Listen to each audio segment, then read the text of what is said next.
In a time of shadow and doubt, a figure of light emerged, bringing hope to the weary and solace to the suffering. This is the story of Isa and the miracles that spoke of a power beyond this world. Picture a humble village, its square filled with the dust of ages, bathed in the golden light of a setting sun. A crowd gathers, their faces etched with a mix of curiosity and desperation. Among them stands Isa, his presence a calm anchor in a sea of anticipation. The air is thick with whispers, with prayers unspoken, with the silent plea for a sign. An old man, blind from the day he was born, is led through the throng. His world has been one of perpetual darkness, a life lived in sound and touch alone. Isa approaches him, his eyes filled with a compassion that seems to understand every sorrow. He gently places his hands over the man's unseeing eyes. A soft, warm light begins to glow from his fingertips, a celestial luminescence that cuts through the twilight.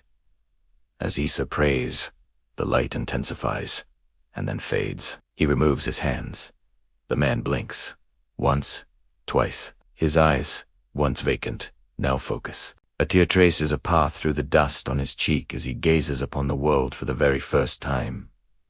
The colors of the sky, the faces of his loved ones. He falls to his knees, weeping with a joy too profound for words. Next, a family carries a woman on a simple stretcher. Her body is frail, weakened by a relentless illness that has stolen her strength and color. Her skin is pale, her breath shallow. The crowd parts to let them through, their expression somber. Isa kneels beside her, his touch a gentle reassurance on her fevered brow. He speaks softly, words of comfort and healing. As he does, a miraculous change occurs. The unhealthy pallor recedes from her face, replaced by the warm, healthy glow of life returning. Her eyes flutter open, no longer clouded by sickness, but clear and bright. She sits up, her strength renewed, and the crowd gasps in collective wonder. Then, in a moment of quiet grace, Isa kneels on the ground. He gathers a handful of moist clay, his fingers working with purpose and artistry. He shapes it,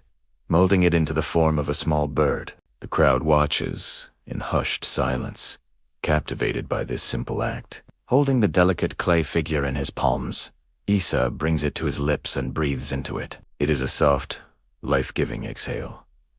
In that instant, the impossible happens. The dull brown clay shimmers and transforms. Feathers sprout, soft and intricate. Tiny wings flutter, testing their newfound strength. The clay bird, now a living creature, chirps once and takes flight, soaring into the evening sky, a symbol of creation and divine breath. As the bird disappears,